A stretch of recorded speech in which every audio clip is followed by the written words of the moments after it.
smart rings with panic buttons and my own uses. So I'm out on a nighttime walk, and this is a great example of the kind of time you'd want to have a smart ring on, where you can alert somebody in an emergency situation of your location and of an issue. So if you go out on dog walks, or you've got a shop and you've got situations where you might need to contact somebody and you can't get out your phone to be able to do that, or the situation doesn't allow you to use your phone but you're within Bluetooth range of your phone, that's what a smart ring panic button makes possible. You have a button that you press. It could be 5 times that you press it really quickly, so it triggers an alert on your phone. Your phone sends the pre-written text message or makes the emergency call to your contact, and they know there's an issue. It usually sends either an audio with the text message it sends and your location.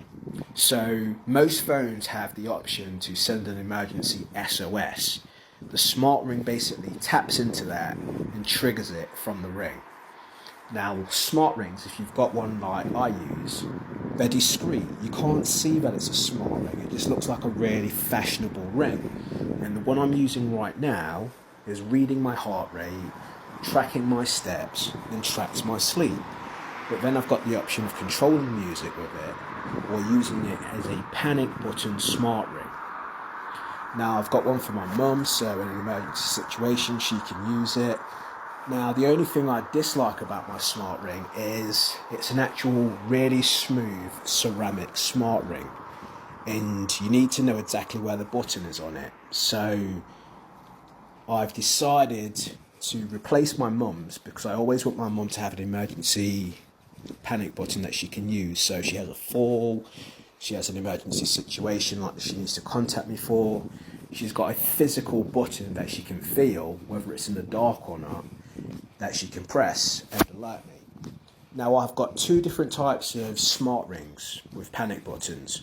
One of them's got a physical button that you can actually feel. The one that I'm currently using has got a smooth button, but it's got a dual purpose smart ring. So it's got the heart rate checker, it's got the step tracker, it's got the music control built into it. Now I'm currently waiting on one that I funded on Kickstarter, which has got the physical button, and that one's got a voice assistant built into it, so you can use ChatGPT through that smart ring, have a physical panic button, and I've ordered my mum one of those as well, so I'm waiting for that to arrive. Hopefully it will arrive in April, and then that's going to replace my mum's current panic button smart ring, and I'll do a video when they arrive.